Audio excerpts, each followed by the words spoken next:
RPGaDay 2026, day 23. So in this episode, I'm going to zoom way out. So I've been calling this world building.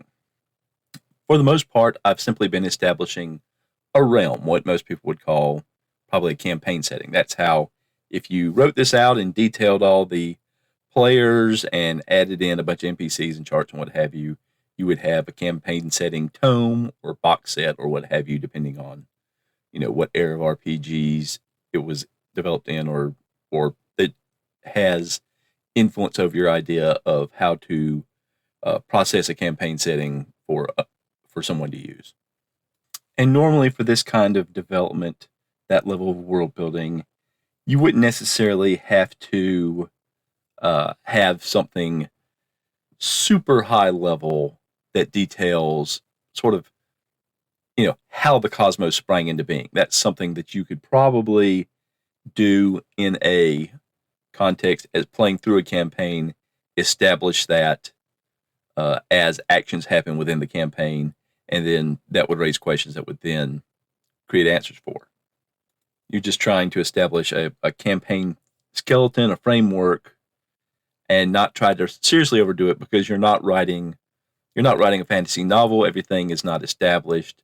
There's not plot lines. You're just trying to put materials and creatures and NPCs into a realm that PCs then go in and stir up and interact with and help or hinder or destroy or obtain.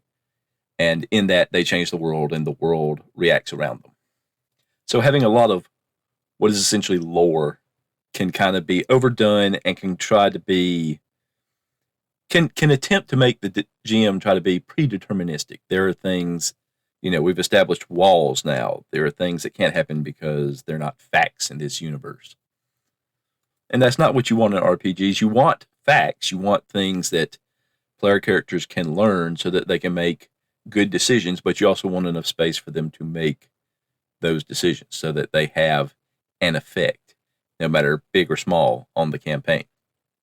But in this case, by just through process of working through brainstorming what all these roles and card draws and things, they've created these factions and what that means for the timeline and what that means for what the world must be like for things to be as they are in the now that has been established by die rolls and card draws mostly. I've established the concept of the prima materia, and that's part of this immediate location.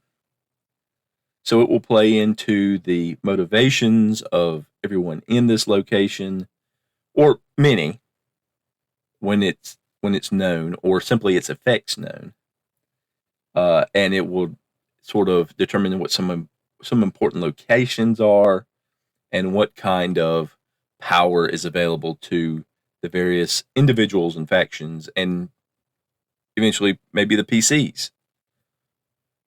So after thinking about some of the basic concepts of, especially those in AD&D, which I've been most familiar with, of law and order, and what the various permutations of what the greater cosmos is in multiple D&D worlds, this is what I came up with. Originally, the planes were just a mishmash of elements and layers of demons, devils, gods, other powerful entities. There were concentrations of elements together, possibly around an area of origin, maybe, between and with there being dimensions of travel paths between different entities had easier or harder times traveling. These being sort of the proto, ethereal, and astral planes, where you get from one point to another in the cosmos. Running through all this, there are two substances akin to matter and energy in our own real universe. Raw magic, which could shape things, and prima materia, which could be shaped into anything. Eventually, the powers of law organized and sought to create order.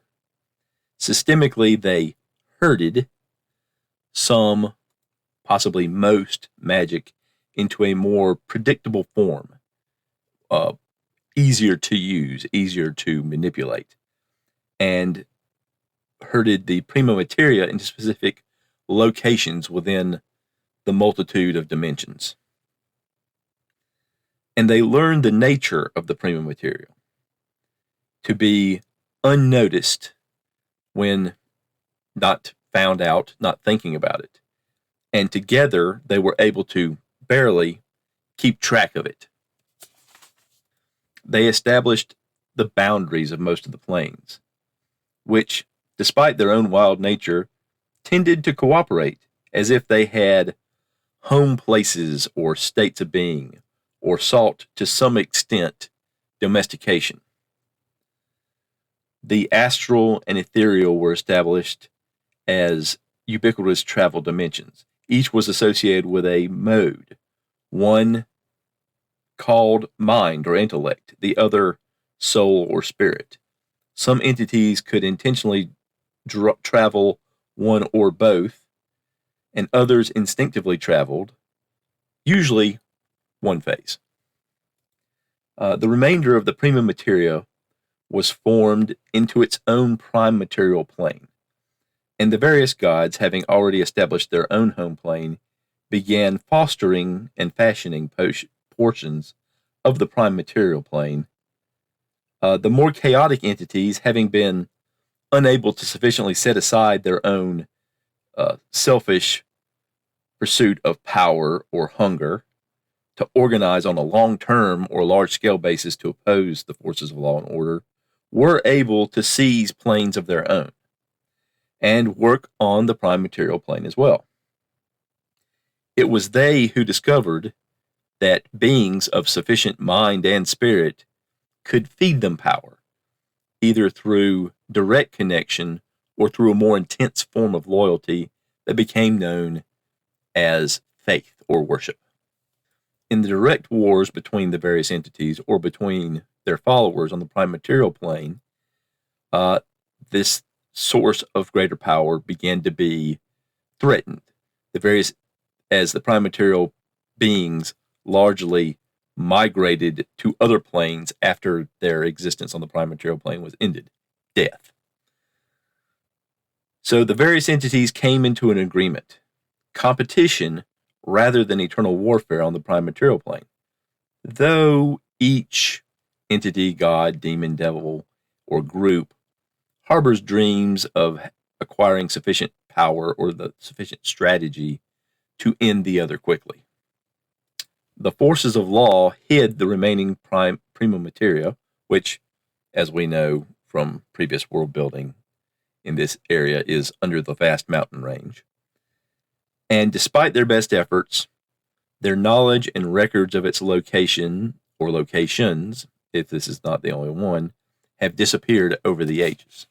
So there is a powerful, undifferentiated lost foundation of the cosmos located in this area.